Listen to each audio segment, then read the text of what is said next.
fellas, Angolans are kicking reportedly the Chinese out within 24 hours.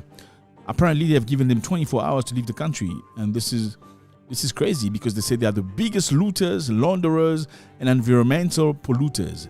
They came to Africa illegally with nothing. They are given mining rights with preferential treatment over Africans. So we need to get some confirmation about this, but there's a way of going about this. And if this is confirmed, it's going to be insane. So Chinese nationals living in Angola are being told to leave the country because they're creating havoc in the country. Social media reaction has been very emotionally charged about this, with some African aliens that Africa is rising and people must take over, Africans need to take over. But I mean, whether this is truth or not, we're going to explore a few things where we know Chinese has been very involved. I mean, do Chinese do things the right way? Not necessarily. We have reports in many, many instances where things that Chinese people do in Africa, they would never do it in China. And no African national would dare do those things in China. They're going to be unalive very easy. Like this case right here. There's a major case in Congo. They do a lot of crazy stuff. I mean, in Congo, I'm talking about DRC, Zaire if you prefer. Now, 3 Chinese nationals were arrested carrying gold bars. They're trying to cross the border. Gold bars and $800,000 in cash near Eastern Congo border. They were trying to probably go into Rwanda or something. They were stopped, stopped and arrested. Crazy. Would you do that in China? You're going to be executed immediately. Now, unfortunately, what we heard later on was a couple of days later on, they were released for some reason. I don't know. Let me put it this way for you. Who takes bars of gold and $800,000 trying to cross a border if they have never done it before? It's not possible. You would never cross a border with $800,000 if you have never done it before. I mean, for you to take $800,000, you must have taken $500,000 before and $300,000 before. Because, I mean, people go slow, then they grow. You don't go big, right? First, you must make sure you cross with 10,000. Oh, we crossed the 10,000. Next time you try 30,000, then you're 100,000. You don't just go 800,000 with multiple gold bars. And the other question is this one. How do you cross this place with 100% certainty? You must have somebody who's legally right there, who's an official that's standing at the border, right? You must have an official with whom you cooperate, you trade with. He's going to facilitate things in case somebody trying to catch you is going to go, no, don't worry, we're going to handle this. Then push things to the side, and you pay them for doing that. Now, what could be the reason why, if you've done it multiple times, for you to get arrested one time? I mean, it's simple. It simply means that when you were trying to cross this time around, the person you usually deal with was either not present or he was present, but you did not agree accordingly on the price you were supposed to pay him. Therefore, he went to accuse you. It can only be that. So it's not just the Chinese. I mean, somebody enabling them to do all these things. In Malawi, 2 Chinese nationals alongside Malawian geologists are under investigation right now for criminal trespass of a rare earth mine site. Rare earth is very, very necessary. I mean, GPS data suggests this was intentional, raising national security concern. Rare earth is very important. That is what Donald Trump is trying to sign a contract with Ukraine for, for technology, for the future, for satellite, for missiles. How are the Chinese people finding themselves in that sector with geologists looking at exploring how? Obviously, the geologists, some of them were Malawians. So it brings us together again. Black people are ready for anything, for money. I'm sorry, money will separate them. You're trying to push black together, put money before it. I'm telling you, one is going to get so. It's as simple as that. Thomas Sankara, you remember this guy? Yeah, he was unalived by his best friend. He's very bad. Even he said, if this guy trying to unalive me, there's nothing you can do about it because he knows everything about me. The very day you hear that Beleive is diligently preparing a coup against me, there will be absolutely no point in trying to oppose it or even attempting to warn me. That would mean it's too late and that it will be unstoppable. He possesses such an extensive and profound knowledge of countless subjects that it would be utterly impossible for anyone to adequately protect me from him, should he ever decide to launch an attack against me with his vast understanding and formidable capabilities. Well, what separated him? The guy wanted to be president on behalf of Thomas Sankara. It's a power. You want to separate black people, put power and money between them. Well, environmental disaster in Zambia from the Chinese. The Chinese owned copper mine discharged an estimated 50 million liters of toxic water, contaminating the Kafue River with arsenic, cyanide, uranium, and many other heavy metals. Crazy. These people come to Zambia to mine, okay? And they use chemicals, and whatever thing that was blocking just broke and it went into the river. Imagine 50 million cubic liters of toxic waste into the river. It completely destroyed the fauna and the flora and the nature of the river. All the fish dead, nothing left. The water was serving 60% of Zambian population, estimated at 5 million people. That water is done. It's done. And now the Zambian Air Force has been throwing lime to try to clean the river. You know, throwing lime, bombarding lime into the water, hoping that it's absorbed all the chemical. These are the Chinese. Go do that in China, my bro. Go try to do that in China. You never survive. And this is not limited to that. Let's go to Ghana. In Ghana again, I mean, Chinese nationals have been repeatedly implicated in destructive and regulated mining operations. And these activities result in water pollution, land degradation. They arm cocoa farms. They destroy things. They don't give a continental about you. I'm not even going to talk about what they do in places like Zambia. I mean, there was a restaurant in Zambia where a couple went. There was a Chinese and an African guy. The African guy was Zambia. This is Zambia. Now, they went to a restaurant that's supposed to be a Chinese restaurant in Zambia. Well, they allowed his wife in. They refused him in because no black people is allowed. Two other guys were in front of us. They went in, these Chinese nationals. They went in. So when my wife and I were going in, there was this lady behind the counter. She was shouting something. She was yelling something. So for me, I just looked at her, but then I couldn't understand. So I walked in again. Then she repeated the same phrase. So at this time, I looked at my wife because she was looking in my direction. So I looked at my wife. My wife had stopped moving. So I asked her, what is she saying?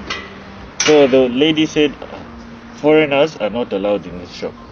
So I thought to myself, in my mind, I was like, oh, how does she know my wife is, not from Zambia? Then my wife said, oh, she means you are not allowed in the shop. That's when I was confused. Foreigner? I am the foreigner in this situation. So she said, then my wife asked the lady, what do you mean? She said, oh no, the Chinese can come inside. You have to wait outside. You can't come inside. I'm not saying all the Chinese do bad things, but these are the things you see. I mean, would you ever do that in China? You wouldn't. I believe the same thing happened in Nigeria, where the Nigerians were not allowed to get into the restaurant. But Nigerians have a level of pride when it comes to that. They say no. And I believe, even though Nigeria is one of the most corrupt countries in the world, I just have to bash Nigeria. Then, no, I'm just kidding. They did great. Nigeria did great. They stopped them. They closed the restaurant. Congratulations. In Kenya, there's a Chinese guy that's insulted the president. Before insulting the president, he say, you people stink. I'm trying to avoid saying, you stink. I hate Kenya. It stinks. Even the president stinks. And he was arrested. You can report him to the police, or you can take him to court if he was unfair to you. Yes. Why are you diverting your anger to me? Really? Yeah. It's because, like you are punishing me. Because you're Kenyan. So you are punishing me because I'm... Everyone, every Kenyan, even Enna, this is all the Kenyans, like a monkey. Even Uhuru, Kenyatta, all of them. It's like a monkey? Yeah, sure. The president of this country? Yeah, sure.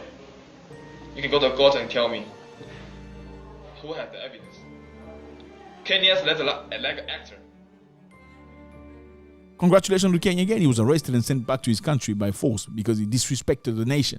Like, what are you doing here if we stink? Go back to your shithole place also. That's what it is, fella. My people, a failed coup d'etat in Mali. Yes, Mali, that's the map.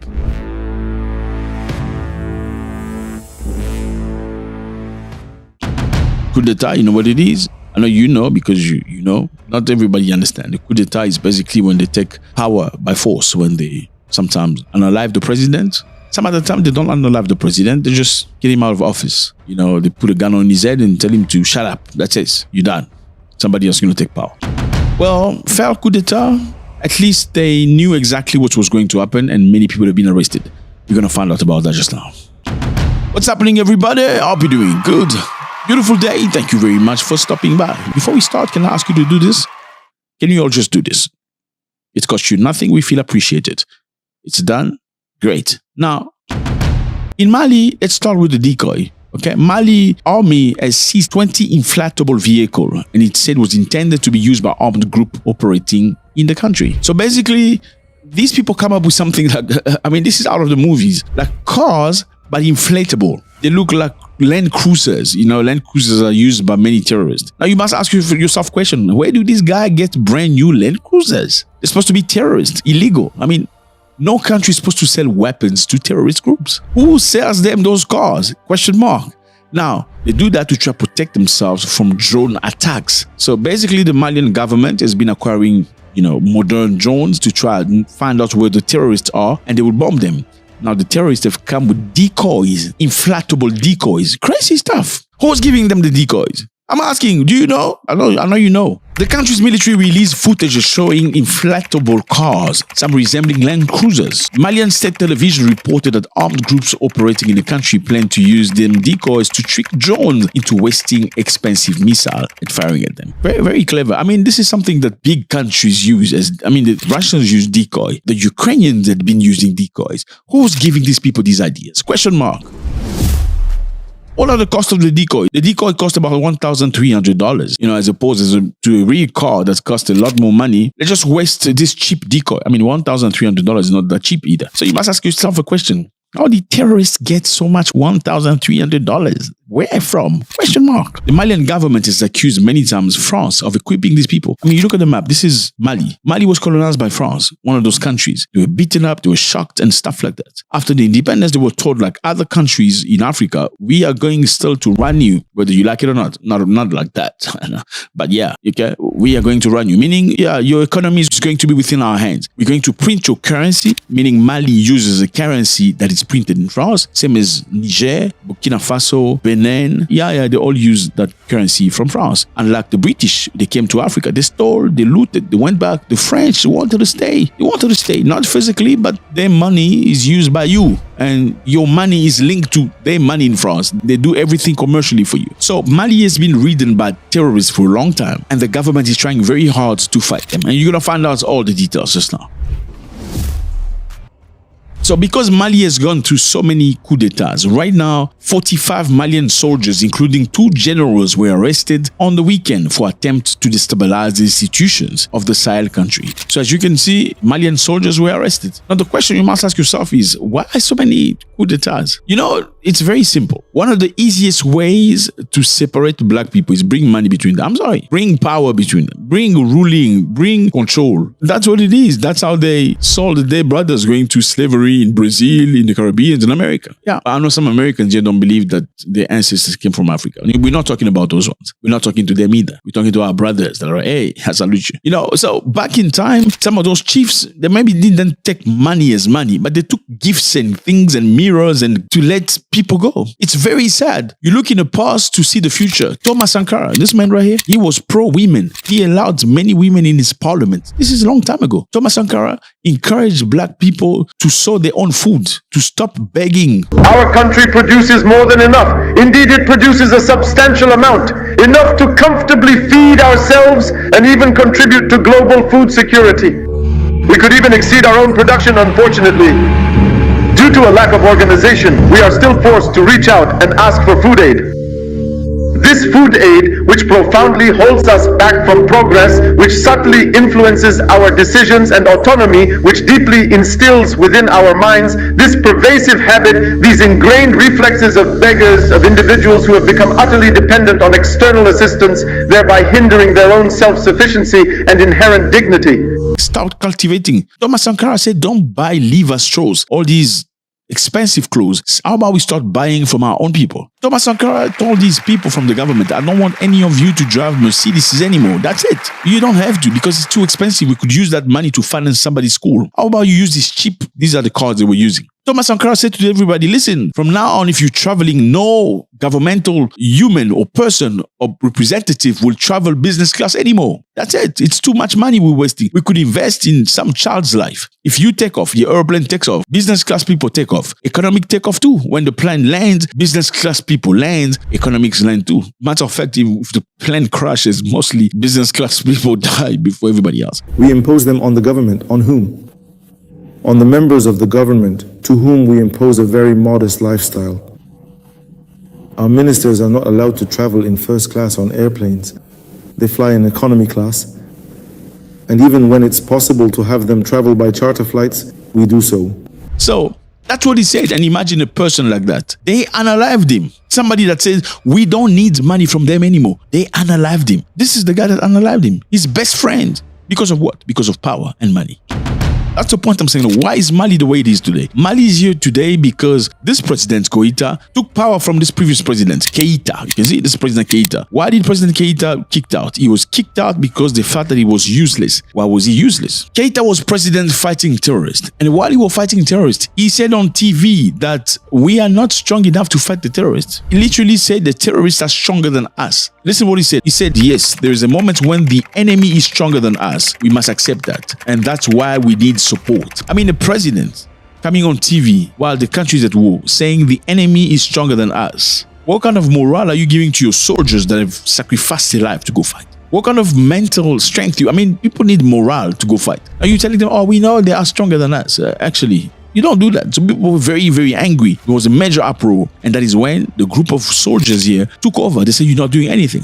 Matter of fact, you're not investing anything into this army. What you're doing is you're bringing in French people to come fight the war for us. They won't stay here forever because the country is paying them millions of dollars every single day. Every day, we're paying them about $20 billion for them to fight terrorists. Now, by them fighting terrorists, it looked like they were not quite fighting terrorists. Okay, it looked like they're fighting, but they're not fighting. Meaning, if you're getting $20 million a day to do a job, do you want the job to finish? You don't. You want the job to continue so you can continue making the $20 million a day. Doesn't make sense. So this group of people say, no, enough. We don't want this. Matter of fact, Mali accused France of serving terrorists with equipment and intelligence services. They went to the United Nations and say, France, we kicked them out of our country, but they are serving terrorists with drones and equipment. They even say we need a meeting where we can explain and show the proof that we have. The world will remember that after being abandoned in midair on the 10th of June 2021 by France's unilateral decision to withdraw the Barkhane force from Mali, he says,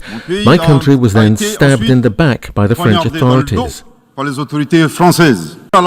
view of the seriousness of the acts committed by the French junta, Mali, in its letter dated 15th of August 2022, requested an emergency meeting of the United Nations Security Council. The purpose of this meeting is to allow Mali to present the evidence in its possession, demonstrating that the French army has repeatedly attacked my country. France must sit there and answer. They refuse to give them a meeting. That's what shows you that the entire system is rigged. The actual problem we have right now is that Malian people are fighting this government. Now, let's give them the benefit of the doubt. Let's just think here. Why would they fight the government? You're probably thinking Goïta is doing the right thing for the people of Mali. And why is he being fought? Well, the justification is Goïta was supposed to do the election like a while back, and he's extended that to a few years to stay in power.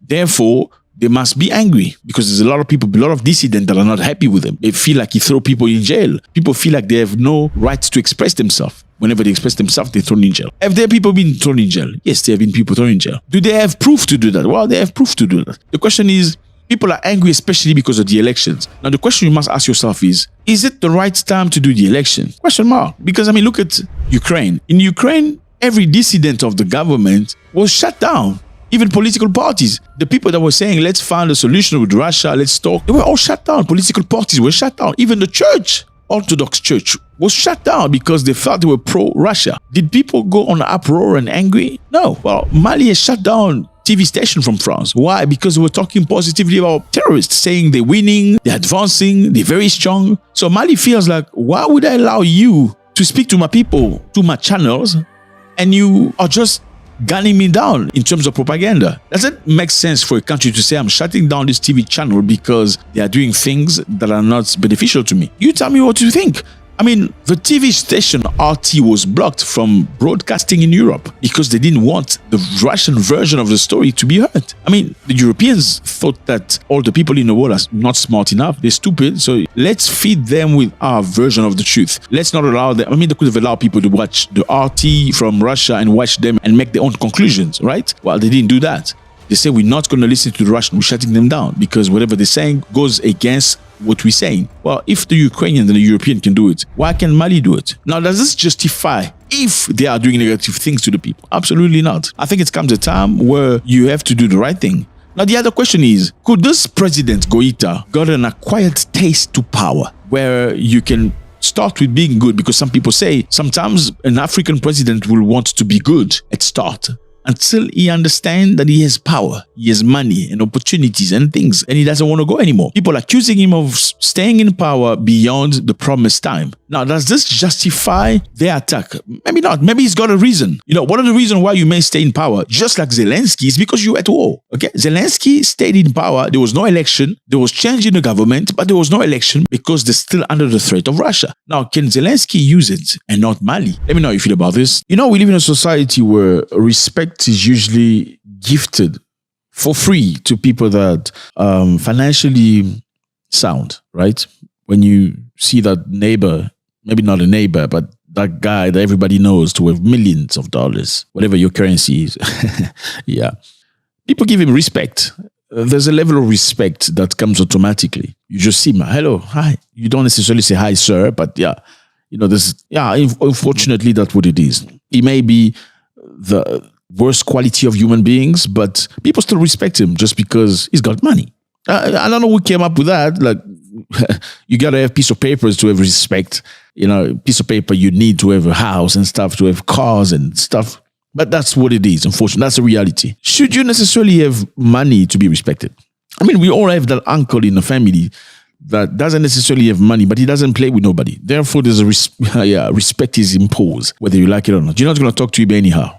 But yeah, you do find those uncles or those, older siblings that have no money, but then they act in a way that is very childish in certain way. People don't respect people like that. So whether you have money or you don't have money, if you respect yourself, people tend to respect you. If you know boundaries, you know, I see you, I understand you have a lot more money than I have, but don't come and touch me like this in the street. No, I don't like that, you know. Like me, I don't like people touching me on my shoulder. Like, hey, no, why? Don't touch me. Like, why do you do that? You see a lot of that in many African countries. People talk to you, you see, no, I don't like that. I get it. It's sometimes not thought about. It's sometimes just the way they speak, but don't touch my shoulders. So you got to have some level of boundaries.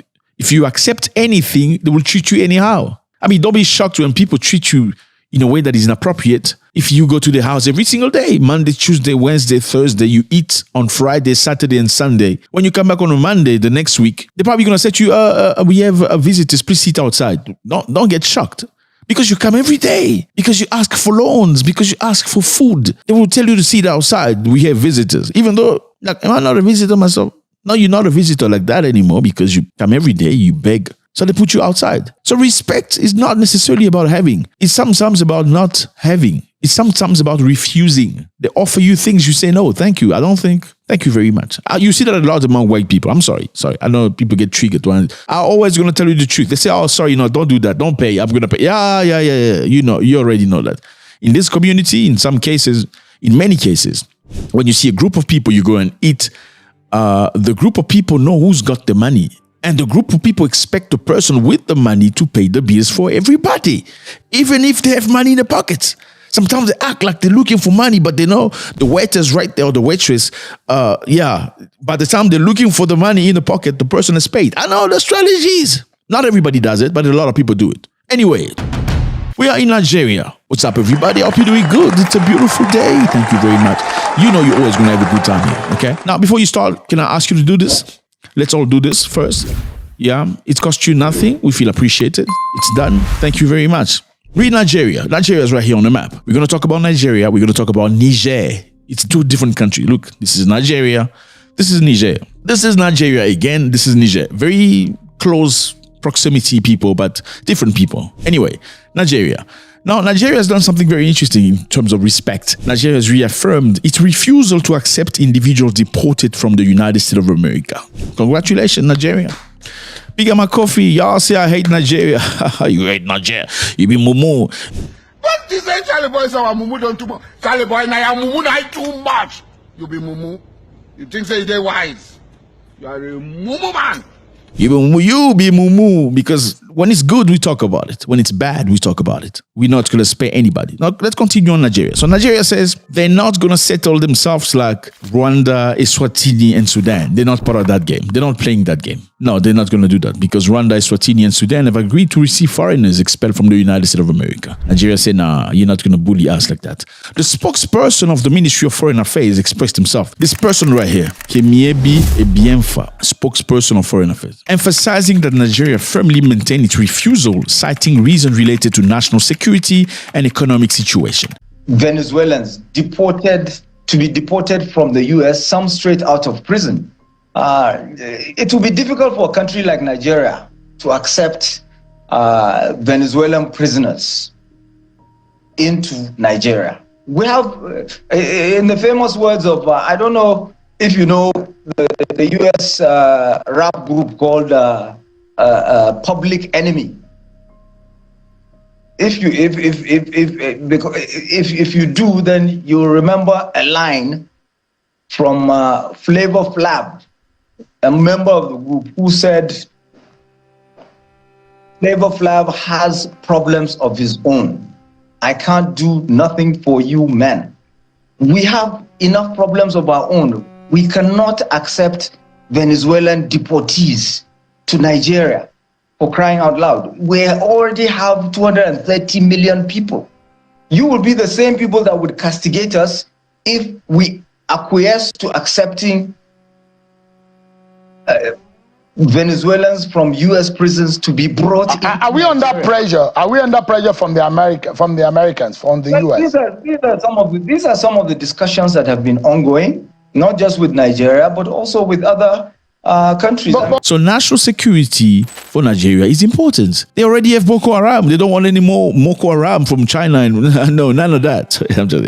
Anyway, they have economic issues as well. I mean, there's a lot of people to feed in Nigeria. Have you seen the prisons in Nigeria? Look at the prison. This is the prison in Nigeria. Look how people are living. And you want to bring more people? For what? And these people expect food. And in Nigeria, they don't necessarily get free food in prison. I mean, you get free food, but what kind of food? It's not like I've been there before, but I've seen videos. Anyway, let's get back on track. Minister Yusuf Tugar has already stated in July that Trump's administration was pressuring several African countries to accept Venezuelan nationals convicted in the United States of America. So this is a minister in Nigeria that say that Trump's administration has been pressuring African countries. So it's not Africans just accepting. He says they are pressuring African countries to accept these people, especially from Venezuela, convicted in the United States under a third country deportation policy. The minister has also mentioned that America is applying pressure on many areas. Since June, most Nigerians applying for non-diplomatic visas are only eligible for a single entry visa, valid for 3 months, as opposed to what they used to get before. Now they've limited the proximity of the visa. So let me just put it this way for you fellas. In Sudan, the United States of America deported some people, okay, to go back to Sudan. Amongst those people, there was one person that was not Sudanese. He was Congolese. So the Sudanese government said, we can't take this person. He's not from here. I mean, look at the distance. This is Sudan. This is DRC. Yeah, DRC are also Congolese. Anyway, now, we can't take this guy. He's not from here. He's got no family here. We're not willing to feed him and nurture him. We can't do this. Let's send him back to the US. They sent the Congolese person back to the US. And the US was very angry at Sudan. They forced Sudan to take this person. They said, because you refuse to take a Congolese individual, we are suspending all visas to Sudanese nationals in the United States of America. No, suspending visas of even the people that are legally in the state, because the Sudanese government refused to take in a Congolese national. Does that make sense? Well, you're going to take him. If you don't take him, then we're suspending everybody's visas. Now, Sudan accepted the Congolese guy, expecting the United States of America to reverse what they did. On the 5th of July, 2025, 8 individuals, including one South Sudanese, arrived at Juba International Airport following standard deportation procedures undertaken by the government of the United States of America. In line with its sovereign responsibilities and established procedures, the government of the Republic of South Sudan receive these individuals through the appropriate national institutions. They are currently in Juba under the care of the relevant authorities who are screening them and ensuring their safety and well-being in accordance with South Sudanese laws. Well, they said, Witkov said, no, we're still observing you, see how you're going to behave in the future. Then we'll decide whether we're going to be, yeah, that's what it is. And Rwanda apparently accepted to receive foreign nationals. People say that they're probably going to get paid. It's not official yet, but we know that it has happened in the past. Eswatini also accepted people. South Africa is very angry about that. If you look at the proximity, this is Eswatini on the map. This is South Africa. Circulating reports that the Kingdom of Eswatini has received 5 dead country prisoners from the United States of America. The government of the Kingdom of Eswatini would like to clarify that yes, indeed, 5 prisoners arrived in the country yesterday from the United States, and would like to actually assure the nation that engagements that went on between Eswatini and the US, they considered a lot of aspects, including security risk assessments, to ensure that the safety of Eswatini is not disturbed as the prisoners are currently being kept in the country.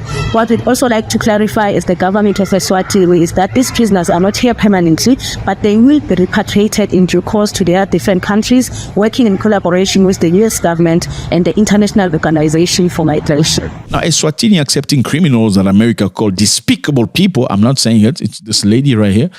Now, a local judge in Massachusetts is trying to force the United States to bring back these uniquely barbaric monsters who present a clear and present threat to the safety of the American people and American victims.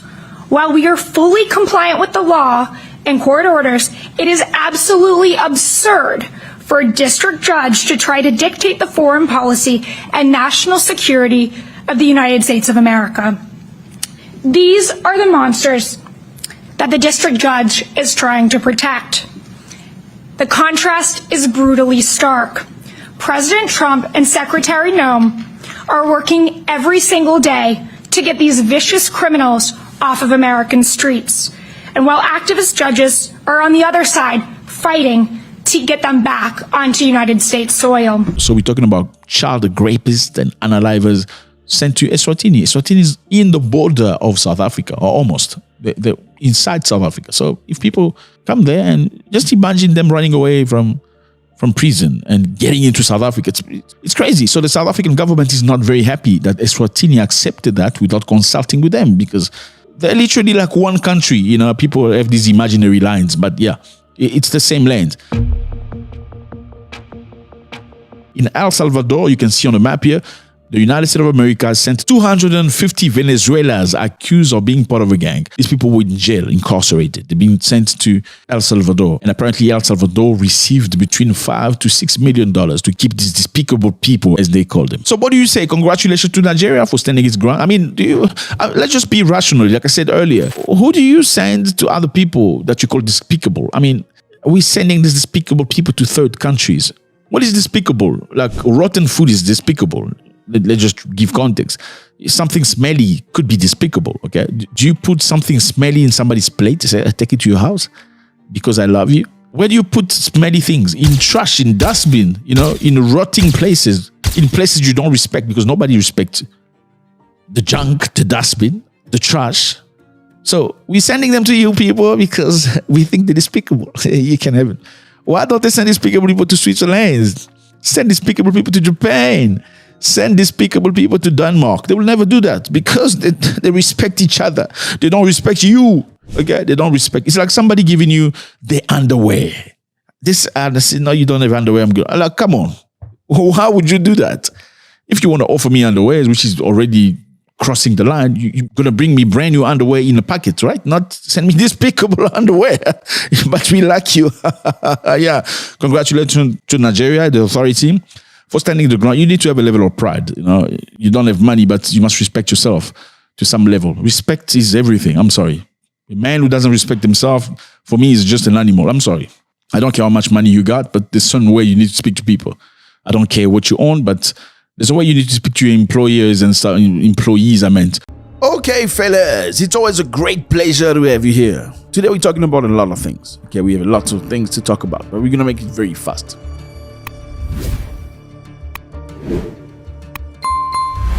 What's happening, everybody? I hope you're doing good. I'm doing great. It's a beautiful day today. We're talking about South Africa first. Okay? South Africa is very worried. Worried about what? Well, Eswatini, this land right here, has just imported criminals from the United States of America under the order of Donald Trump. So the South African government is not very happy. Let's dive into this. Okay, so South Africa is not happy right now. Okay, not happy at all. With who? With the Eswatini leadership. Eswatini is this country right here. You can see it's a kingdom. I believe one of the last kingdoms, totally kingdom. I don't know the English for that, but in the world. Okay, so the king is everything. The king is the boss. The king chooses everything. There's nothing like the king. I believe he has about 17 wives. Okay, don't judge the king. The king does what the king wants. We're going to talk about that just now. Now, why is South Africa not happy? South Africa is not happy because Eswatini has just signed an agreement with America. The agreement is about taking all these despicable people out of the United States of America and dump them in some country in Africa. Well, yes, despicable is the word that was used by an American diplomat to define the people that are being sent to Africa. The South African government has voiced deep concern over recent transfer of convicted criminals deported from the United States of America to neighboring Eswatini. Well, South Africa is very concerned about the profiles of these people. I mean, we're rejecting some illegal immigrants, and we're rejecting illegal immigrants that are rapists, killers, and all that stuff. That's totally different. It's also about national security and immigration policy, given the geographical proximity. I mean, look at this. This is Eswatini. It used to be called Swaziland, okay? I mean, look at this. This is a country inside of another country, almost, okay? Right on north is Mozambique. In the south, everywhere else is South Africa. Basically, people from Eswatini are majority Baswati. And you find Baswati in Eswatini and Baswati in South Africa. So they're literally very same people. I mean, it's the white man that came and traced. I mean, they designed all that. They never existed in the past. Matter of fact, all these borders don't exist today. Yeah, you just need to take an airplane to see that. I mean, have you ever been in an airplane? Have you looked down as you fly? Do you see lines that separate? This is the border of my country. It doesn't exist. White people started that, okay? So Eswatini used to be, or it still is, matter of fact, geographically within South Africa. And they speak very similar language, like they can understand one another. They don't even need anybody to translate because they are the same people. Look at this. This is people from Eswatini, and these are the Zulus in South Africa. Look again, Eswatini and Zulus. What do you see the difference? There's no difference. Anyway, so because the country is within South Africa is not happy because they didn't check with them, right? There was no consultation with South Africa. Individuals convicted of serious crimes such as murder and rape will be in Eswatini with the potential of them running into South Africa. You know, I mean, South Africa has a lot of problems to deal with already. You know, there's a lot of crime happening in South Africa.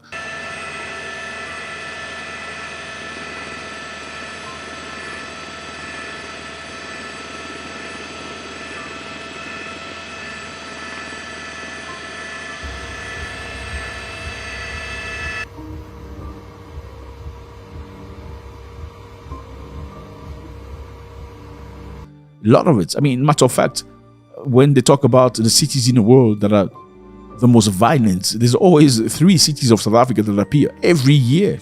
There's Johannesburg, Durban, and Cape Town.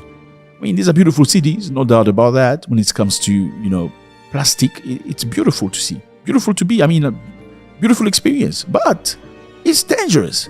I mean, a lot of South Africans won't understand this because when you're born to a place where dogs are always fighting, you tend to become blind and, you know, you don't hear them fight anymore, right? You don't see it because it's part of your everyday life.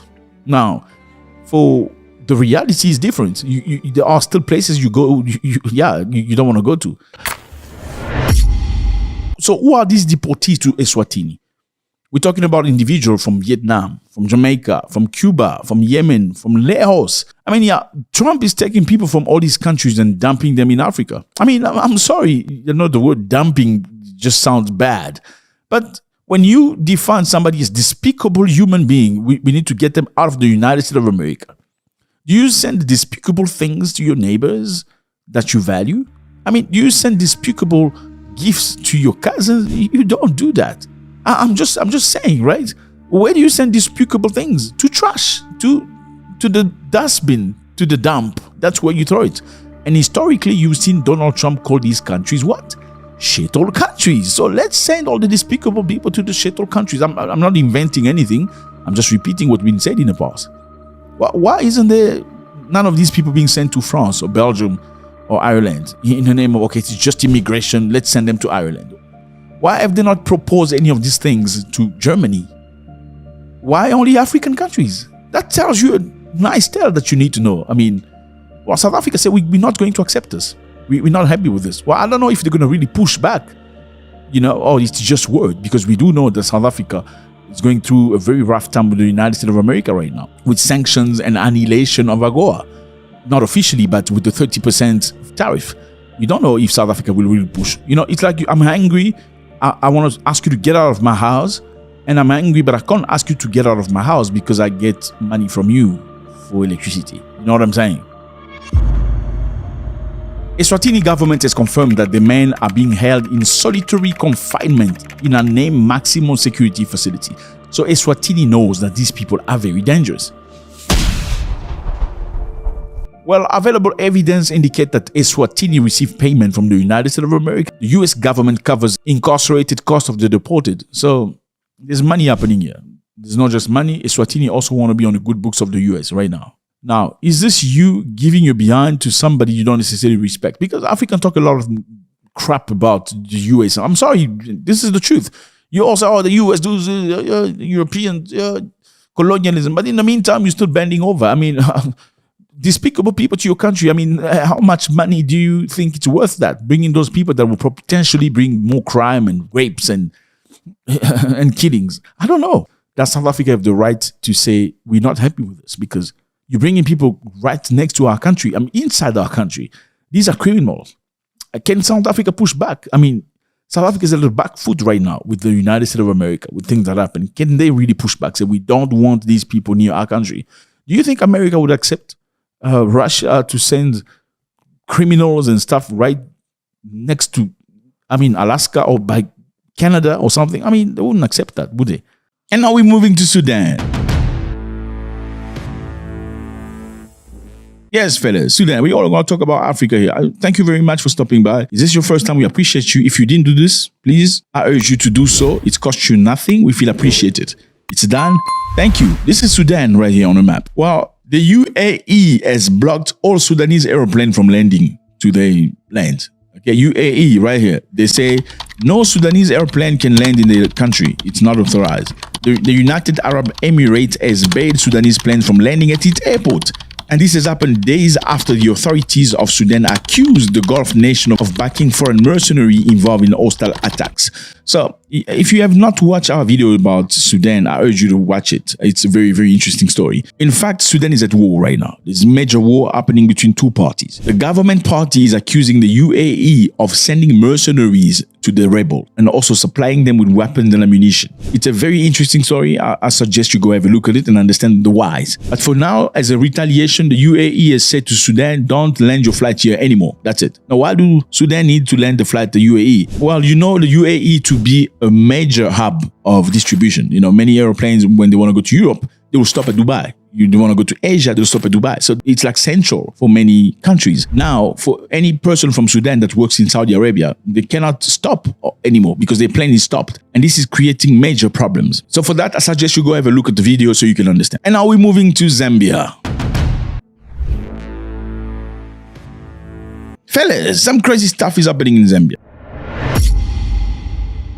Well, the South African court has ruled that Zambia's government can repatriate the body of the former president, Edgar Lungu, and give him a state funeral despite the family opposition. This is Edgar Lungu, ex-president of Zambia. This is Chidema, he's the current president of Zambia. Well, Lungu passed away some time back, okay? He passed away. Now, the family of Lungu refused to let Chidema, who's the current president, to go and bury the ex-president and give him a state, you know, with honors and respect as a president. Why? Because they were biggest enemies ever. Now, so when Lungu was president, apparently he had Hakainde Hichilema arrested. Hakainde Hichilema is the current president. When Lungu was president, he had the current president arrested. Why? They accused him of endangering the president's life by not yielding to Lungu's motorcade on the road. So meaning Lungu's motorcade was driving and Hichilema's car refused to let them pass. So they stopped him, they put him in jail for some time. And many people believe that's one of the reasons why he was angered towards him. A few years later, Hichilema became president in Zambia. When he became president in Zambia, people allegedly say he followed up with the conflicts they had with the ex-president. It wasn't political anymore, it was personal. Apparently, many of the family members of the ex-president, they were subjected to scrutiny. They checked what they had. Some of them had their apartment and houses taken back. I mean, clearly, if you take something that belongs to the state or you steal from the state, you shouldn't be doing that, 100%. In many cases, in many African countries, the new president will let it go. He won't follow through with the things that you've done. What did you steal and stuff like that. But apparently, this was not the case with this situation. The current president was reportedly not directly following through with what the ex-president did. Now, the anger of the deceased president is that he said that if he died, he doesn't want Hichilema in his funeral at all. Like, even if I die, I know you heard stories like that. People say, even if I die, don't come to my funeral. He said that about that president, and he meant it. He said, even if I die, he should never attend my funeral. Now, the ex-president, he was very sick due to an undisclosed disease. And for a very long time, he reportedly was trying to go overseas in different countries to go get treated. I know, you're probably asking yourself, why isn't he treated in his country? Because unfortunately, many African countries, presidents don't look after their hospitals. I'm sorry to say that. This is not limited to Zambia. In many African countries, there aren't services that are good enough to treat the president. Or maybe they find they're too good for their own countries. They go get treated elsewhere. Now, in this case, he couldn't go to a different country. Like, usually this president will go to Switzerland, Japan, whatever, to go get treated. And in this situation, the former president, the deceased president, couldn't go out because they say that it's due to political reason. They delayed him, they couldn't get him out, stuff like that. So the family of the deceased president back then was already very angry. And the president said, if I die today or tomorrow, I don't want this person in my funeral. And his family took it very seriously. He went to South Africa to get treated, and that's where he passed on. Being in South Africa, his family decided to bury him in South Africa. And,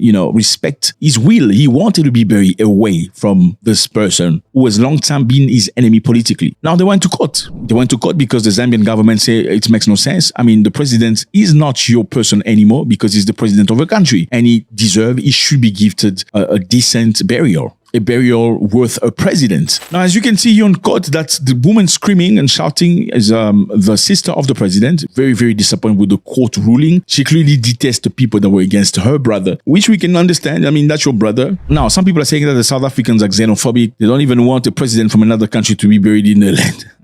Sorry, I'm just kidding. I just created that. South Africans are not xenophobic. Anyway, okay, so do you think it makes logical sense to send a body of a president back to his country? I mean, the president belongs to the direct family, or the president's body belongs to the state? Question mark. Do you sign a paper before you become president saying that if you die, your body doesn't belong to your family, it actually belongs to the state, and the state has the right to decide what's happened to your body? That is something I don't know. However, we know that this is not the first time things like this have happened in the past.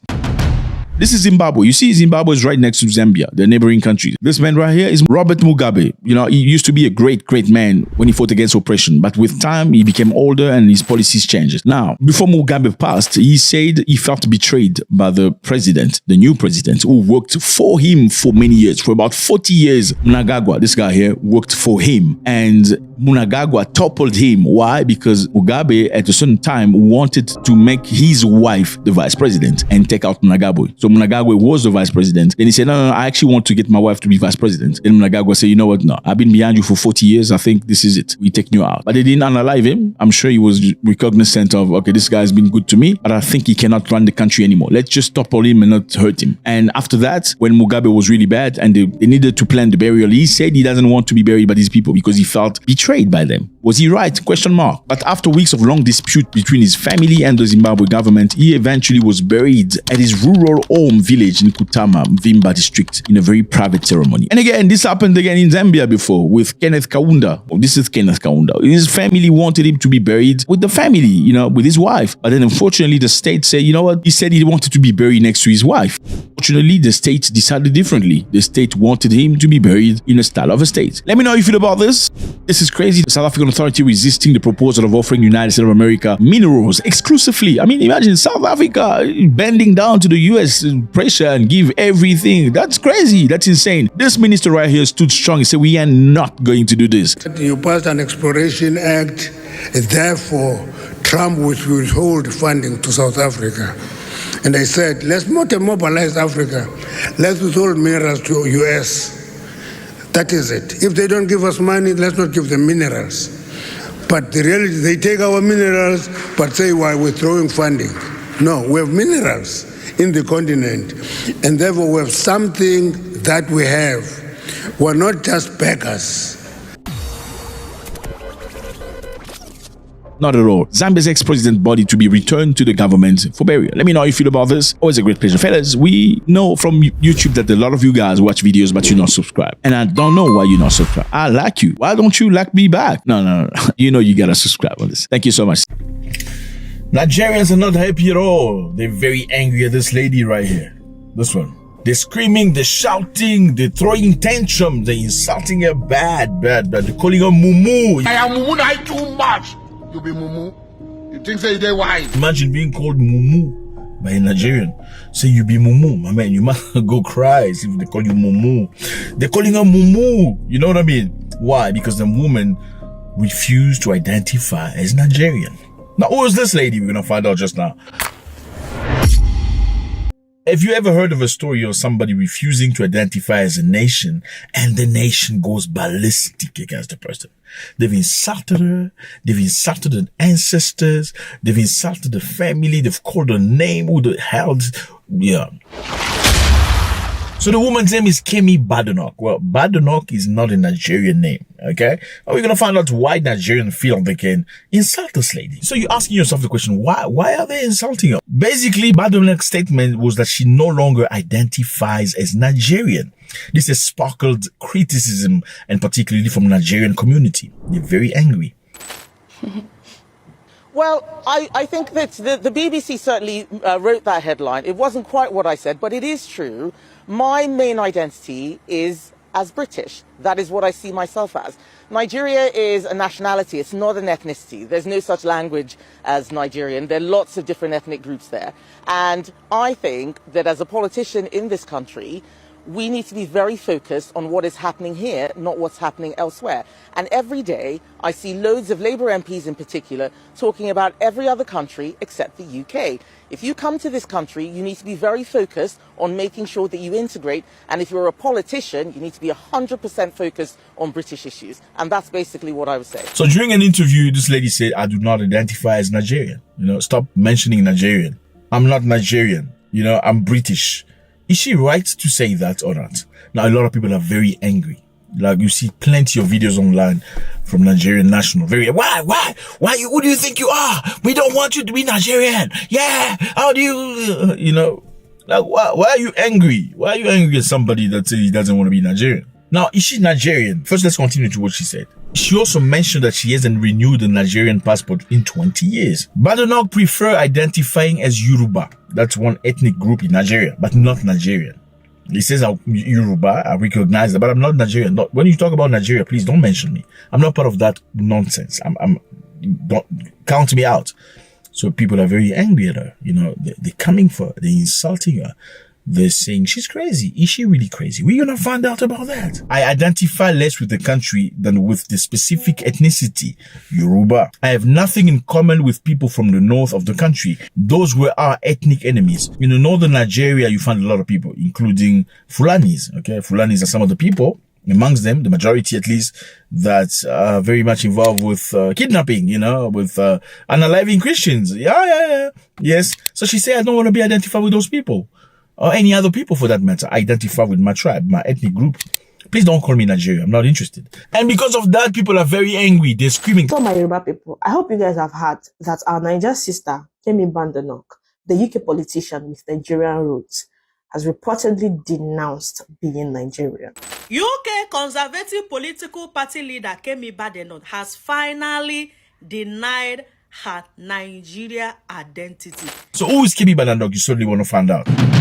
Kemi Badenoch is a British politician who has served as the leader of the Conservative Party since November 2024. She is the first black woman to lead a major British political party. That's an achievement. Big up my coffee. You gotta big up my coffee for her. I understand you don't like her because she refused to identify as Nigerian, especially if you're Nigerian, or even for some other African people where you like, yeah, why is she? Well, but I understand that and I respect that. But we can still pick up my coffee for her for being the first black woman to represent a major political party in Britain. Pick up my coffee. If you're an honest human being, pick up my coffee. Your anger shouldn't blind you from people's achievement. You can be angry at somebody and still recognize their achievement. That is the first level of emotional stability. If you are blinded to everything that's good about a person because they've done one thing that you don't necessarily agree with, you are the problem, my brother. Now, who is she really? Badenoch was born in Britain. She was born in London of Nigerian parents. Okay, born in London of Nigerian parents. And back at that time in Britain, if you were born in the country, you automatically become British. It was a few years later that the Prime Minister, the lady, what's her name again, I forgot, cancelled the birthright by a change in the Constitution. So back in time, when you were born in the UK, you became automatically British, even if your parents were not British. That's how Kemi Badenoch became British. But then later on, they cancelled that because a lot of Africans went to Britain to make babies. You know what Chinese do in America? A lot of Africans will leave Africa, go to Britain, make a baby, get the passport, and return to Africa. That's how they did it. Now, this is a woman who was born in Britain. Now, she says in Nigeria, she was robbed, as you can hear. You know, remember my experience with the police in Nigeria was very negative. And coming to the UK, my first experience with the police was very positive. You know, the police in Nigeria would rob us. So when people say, oh, I had this bad experience with the police because I'm black and they're white, I was like, what the hell? You know, I remember the police stole my brother's shoes and his watch. His shoes? Yeah, they took his shoes and his watch. It's a very poor country. So, you know, people do all sorts of things, and giving people a gun is just a license to intimidate. But that's not the bar we should use for British police. Obviously, it should be much higher. You hear what she says about Nigeria. She says in Nigeria, the police robbed them. They took things from her brother. Now, my question is, was she lying? Why are people angry? People are angry because she's telling the truth. Because if she wasn't telling the truth, people wouldn't be angry. They would be like, yeah, mumu, right? You're mumu. You be mumu. That's it. But you know she's not mumu. That's why you're mumuing her. You understand she's telling the truth. People get angry not because of lies. Actually, people get really angry because of the truth. She's telling the truth. This is a reality. Is she lying? She said the police in Nigeria would rob us. Let's get the context again. This is a woman who was born in Britain of Nigerian parents. She became British citizen naturally. Then went back to Nigeria for some time with her parent. And the parents realized that the country was in the gutter, was absolutely shithole. Let's send our daughter back to Britain so she can have a life. Yes, she's done great, right? Were they wrong to do that? Absolutely not. She would have never achieved what she's achieved today if she had stayed in Nigeria, right? We can recognize that. Kemi Badenoch, or today you as a Nigerian person can say that one Nigerian person has also, led one of the biggest political parties in Britain. It's because of her, right? Even though she refused to acknowledge the link between you and them, right? So she's done great for herself. I mean, were they wrong to do that? The other guy, what's his name? The great champion, Anthony Joshua, right? People claim Anthony Joshua is in Nigeria. Do you think Anthony Joshua, should he have applied being in Nigeria his whole life, he would have achieved what he achieved? No, Anthony Joshua, if he came out as Nigerian, do you think Anthony Joshua would have become what he became, making hundreds of millions and winning big world titles and getting the support he got from the Britain? No, he would have not. He would have finished there by the stadium in your neighborhood next to Boko Haram. Israel Adesanya. This man right here. Do you think Adesanya would have been Adesanya if he had become Nigerian? No. Adesanya became Adesanya because first he was New Zealander. Then, he went to China. Then later on, after he achieved, then he said, I'm Nigerian. Same as Anthony Joshua. He only went to Nigeria. I mean, let's not get into the details. Is Badenoch lying by saying that the Nigerian police stole from my brother? Okay, let's talk about the Nigerian police. This is the Nigerian police. Okay? Look how they're treating people in the court.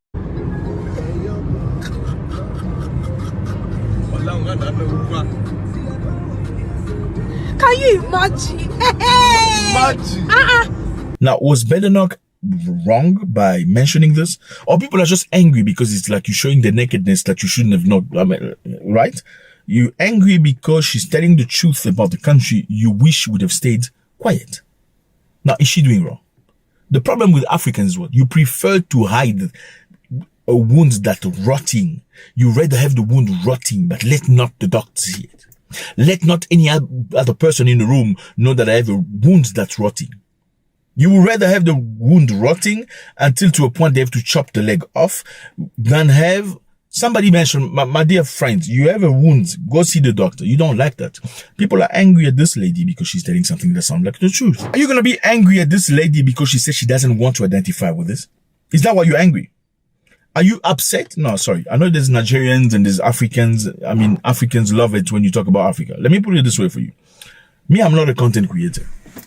A lot of content creators will come and tell you, how can she deny her own ancestors? How can he this? They do that so you can love them and you can put likes and they can have views. I don't care about that. Okay. We are here for critical thinking. How would somebody reject his own people? You must ask yourself a question. Is she crazy? Now, if she was crazy, she wouldn't have achieved what she's achieved. Sorry. Right? If she were crazy and you were smarter than her, you would have been far higher than her, but you're not. You know you're not. That's why you're talking about her. She's not talking about you. Right?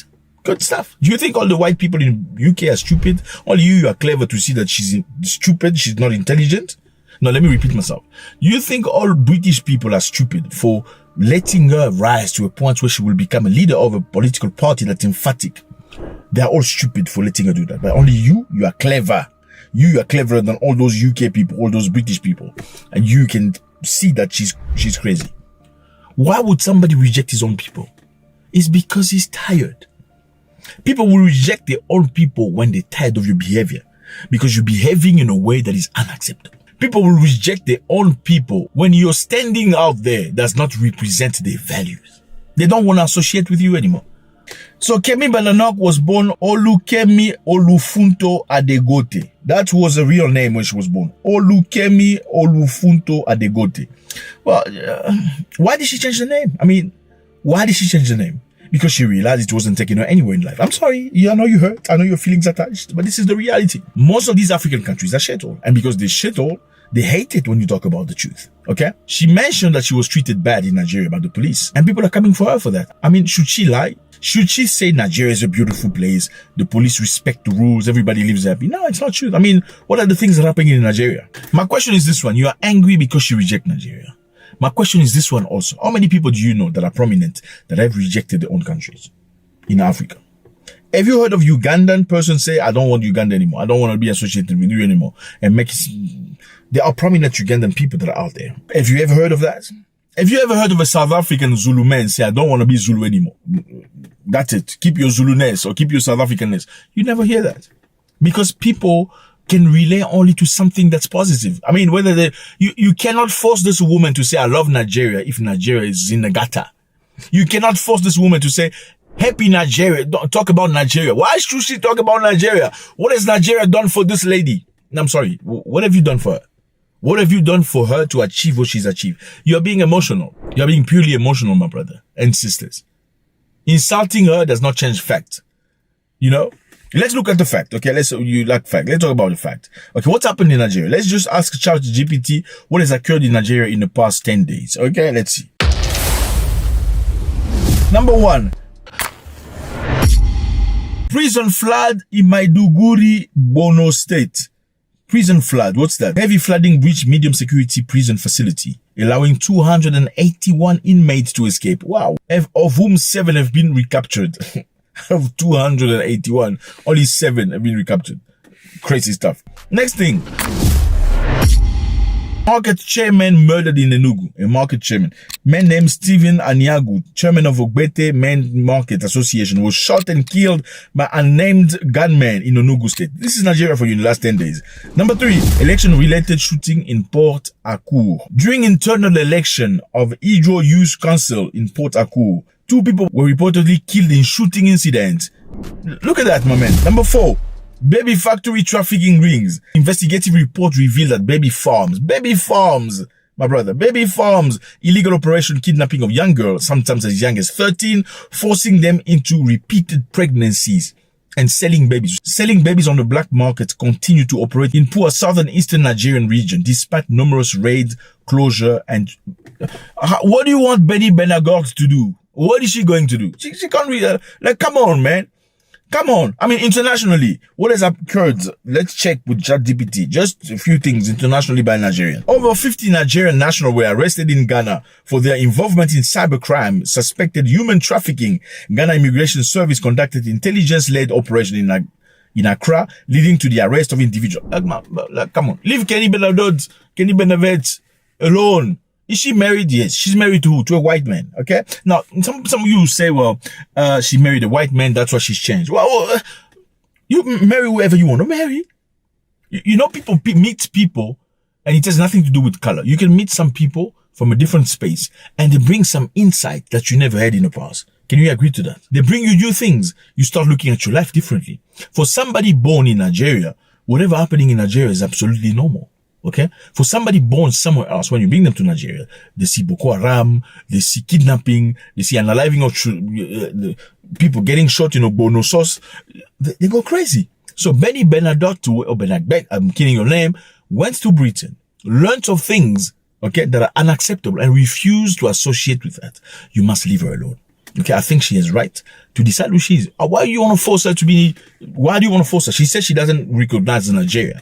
She's Yoruba. She doesn't want anything to do with Igbo people and Fulani. Leave her alone. Igbo people in most cases are known all across Africa as troublemakers. Am I telling, you can Google it. Am I telling the lies? No. I mean. Watch this. Watch this.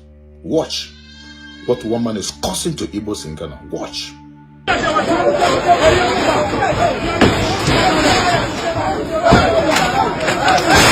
Listen, listen, listen.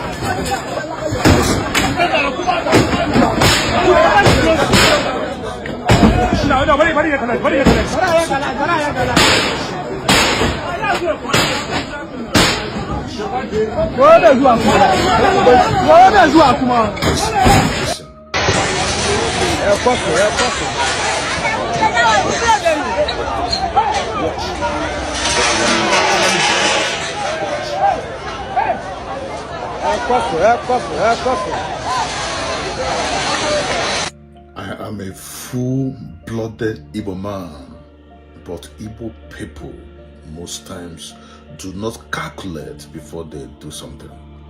Go to Ghana, there is serious conflict in Ghana. Ghanaians are chasing Nigerians away that they should leave their country because of the stupidity of one man who wants to answer Ezigbo in Ghana, who wants to claim that is much more intelligent than Ghanaians. A country welcomed you to do business and you are trying to do something else to outsmart the indigenous of the country.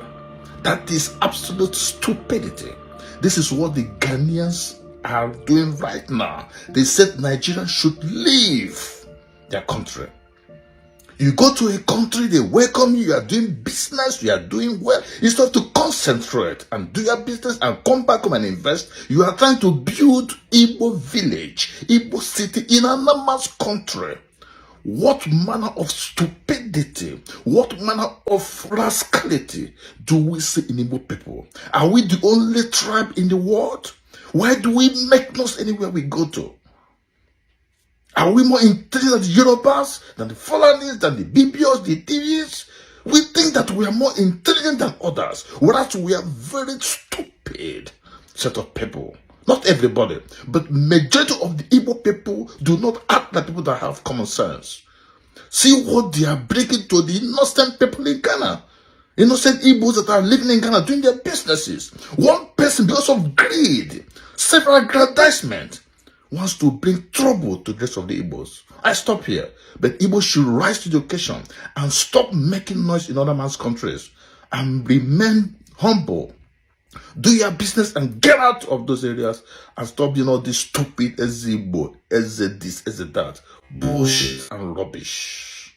Look at this. It's me saying this. It's not me. It's Ghanaian. No, is this Ghanaian related to Kemi Badenoch? No. Which country have you seen a person say, I am now disassociating from the entire country? Tell me. No, you show me a person who say, I don't want anything to do with my country anymore. I just want my tribe like anybody. Because she understands something. Now, there is a prominent politician from Nigeria that was like, she's spreading bad ideas about the country and she's misrepresenting. Like, how is she going to represent the country? She grew up in Britain. She was born over there. She's British. I mean, come on. Why don't you let people be themselves? I mean, why don't you allow people to be themselves? People have choices. There's no Nigerian flag, Cameroonian flag, Gabonese flag, Rwanda flag on people here when you're born. Nobody has a flag. People have choice, okay, based on what they want. Matter of fact, most of your countries are fake. They were created by the white man when they came, okay? They never existed before. She says some of the tribes were their enemies. That's what Kenny Benadosh say. She says some of the tribes were enemies. Is she lying? We know the Biafrans in Nigeria, they didn't want to be part of Nigeria. Because when the British came to Africa, they took a land, they called it Nigeria by force. Taking enemies, forcing them to stay together. And separating friends and families into different countries.